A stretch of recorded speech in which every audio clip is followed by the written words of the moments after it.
He locked his own blind children away in the west wing of his mansion, and he told the world they didn't exist. That is the truth about a man named Edward Vance, one of the richest men in Florida, a man who built a shipping empire worth billions, yet could not look his own twin daughters in the eyes, because his eyes worked and theirs never would. For 3 years, 2 little girls lived behind a locked door, fed, clothed, kept alive, but never loved, never touched with warmth, never once told they were beautiful just as they were. Nobody knew they existed. Not the neighbors, not the business partners, not even most of the household staff, until one woman walked through that door with a mop and a bucket. And by the time she walked back out, everything in that house had changed forever. Before we go further, tell me where you're watching this from and what time it is right now for you. Drop in the comments. I read every single one. And if stories like this move something in your chest, do me a favor. Hit that like button, subscribe to this channel, and share this with someone who believes love should never depend on how a child looks, walks, or sees the world. Now, let's go back to where it all began. Edward Vance had a wife once. Her name was Diane. She was soft-spoken, kind to strangers, the kind of woman who remembered the names of every gardener and driver who ever worked for the family. When she found out she was pregnant with twins, she cried tears of joy for a week straight. Edward, cold as he already was by then, at least pretended to be happy. He hired the best doctors money could buy. He built a nursery bigger than most people's homes. But something went wrong during the delivery. The twin girls were born several weeks early, and a rare complication left both of them permanently blind. Diane held her babies against her chest in that hospital room and wept, not from sadness, but from love so big it scared her. She whispered to each of them, "You are perfect. Do you hear me? Perfect." Edward stood in the doorway of that hospital room, and he did not cry from love. He cried from something uglier. Shame, disappointment, a twisted kind of grief for the future he had imagined, a future with children who would run his company one day. Children the business world would admire. In his mind, blind children could not do that. In his mind, blind children were a weakness the Vance name could not afford to show. 2 years later, Diane died in a car accident on a rainy highway in Florida, and something inside Edward Vance died along with her. Whatever softness she had kept alive in him disappeared into the wreckage of that storm. He grieved his wife the only way he knew how, by shutting down completely, and by shutting his 2 small daughters away where the world and his own guilt could not reach them. He moved June and Iris into the west wing of the mansion, a section of the house with its own entrance, its own small kitchen, its own quiet hallway far from the main living areas where business partners and society friends often visited. He hired private nurses to keep them fed and clean. He paid handsomely for their silence. He told his staff the West Wing was under renovation and strictly off limits. He told the outside world nothing at all. For 3 years, 2 beautiful little girls grew up in soft darkness, both literal and emotional. They knew the sound of rain against the windows better than they knew the sound of their father's voice. They knew each other's laughter, each other's footsteps, each other's comfort, because they had almost nothing else. Iris, the bolder of the 2, used to press her small hands against the locked door sometimes and whisper, "Maybe today he'll come see us." He never did. Then one ordinary Tuesday morning, a woman named Ruth and Carter walked into the west wing of the Vance mansion, carrying a mop, a bucket, and absolutely no idea that her life and the lives of 2 innocent little girls were about to change forever. Ruth was 52 years old, a black woman from a small town outside Chicago who had moved to Florida years earlier chasing steady work and warmer winters. She had raised 4 children of her own, mostly alone, after her husband passed young from a heart condition nobody caught in time. She knew hardship the way some people know their own reflection, intimately, painfully, but without bitterness. She believed, deep in her bones, that every single child on this earth deserved to be loved out loud. She had only been working at the Vance estate for 2 weeks, mostly cleaning the main floors, when the head housekeeper, rushed and overwhelmed that particular morning, accidentally handed Ruth the wrong set of keys. "Just do a quick clean in the west wing today," the housekeeper said, not even looking up from her clipboard. "Mr. Vance is traveling. Should be empty." It was not empty. When Ruth unlocked that door and stepped inside, she expected dust sheets and construction equipment. Instead, she found a small, dim hallway and two little faces turning toward the sound of the door. Two pairs of eyes that did not focus on her, but two little bodies that instantly went still with fear and confusion. "Who's there?" a small voice asked, trembling. It was Iris. Ruth's heart nearly stopped in her chest. She saw the thin blankets. She saw the untouched toys still in their original packaging, decorations nobody had ever cared enough to open for them. She saw two little girls sitting on the floor of a room that smelled like loneliness. "It's all right, baby," Ruth said softly, kneeling down slowly so her voice would come from lower, gentler, safer. "My name's Ruth. I'm not going to hurt you. Can you tell me your names?" One by one, in shaky, unsure voices, they told her. June. Iris, 6 years old. Twins, blind since birth, living in that hallway, mostly alone, for as long as they could remember. Ruth sat with those girls for almost 2 hours that day, past when she should have finished her cleaning, risking her very job, just talking to them, letting them touch her face so they could see her the only way they knew how, singing them a soft old church song her own mother used to sing to her. By the time she had to leave, both girls were holding onto her hands like she was the only solid thing in the world that had given them nothing but silence and shadows. That night, Ruth could not sleep. She lay awake in her small apartment, staring at the ceiling, replaying Iris's trembling voice in her mind. "Maybe today he'll come see us," Iris had whispered to her, thinking Ruth wouldn't understand what she meant. But Ruth understood completely. Those girls were waiting every single day for a father who never came.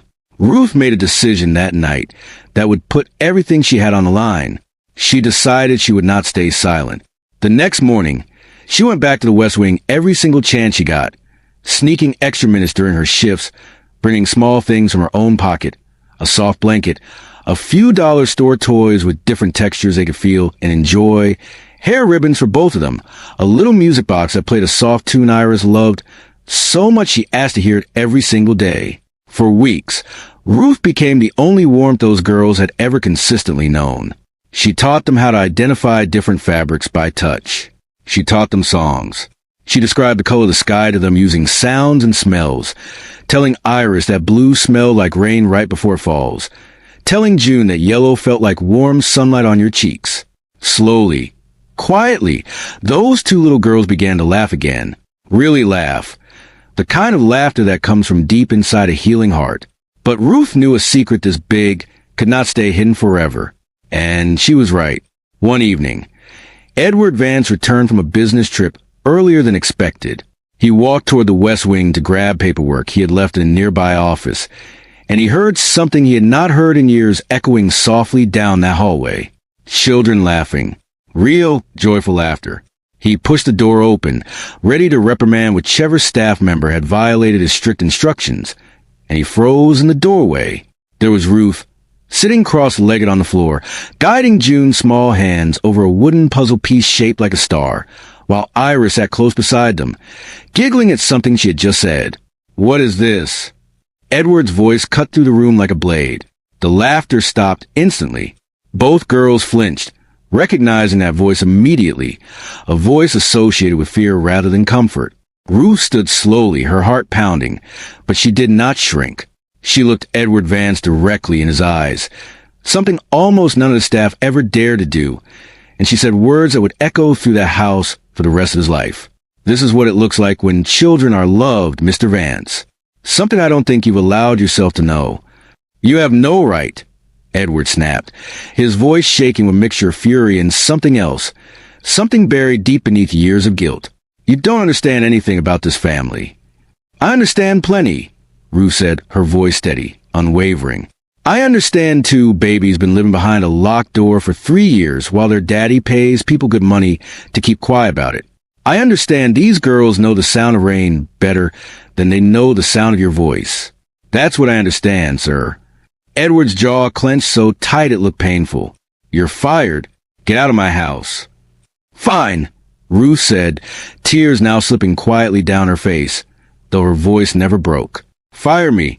But before I go, you're going to hear this. Your wife didn't die so you could bury these babies alive, too." She held them and called them perfect. And I know that because Iris told me her mama's voice still lives in her memory, the only warm thing she's got left. You're about to lose that memory too, Mr. Vance. The memory of you ever being a decent man, if you don't wake up right now. The room went completely silent except for the sound of June's small fingers still resting on that wooden puzzle piece, and Iris's quiet, frightened breathing. Edward Vance stood frozen in that doorway, and for the first time in 3 years, he actually looked at his daughters. Not glanced, not avoided. Looked. He saw June's small fingers nervously twisting the hem of her shirt. He saw Iris's face turn toward the sound of his voice, hopeful despite everything. Still hopeful even now. Something inside Edward cracked open. He sank down onto his knees right there on the floor, his expensive suit crumpling beneath him. And for the first time since his wife's funeral, Edward Vance cried. Not quiet, controlled tears. Loud, broken, ugly sobs that shook his entire body. 3 years of buried grief and shame pouring out of him all at once.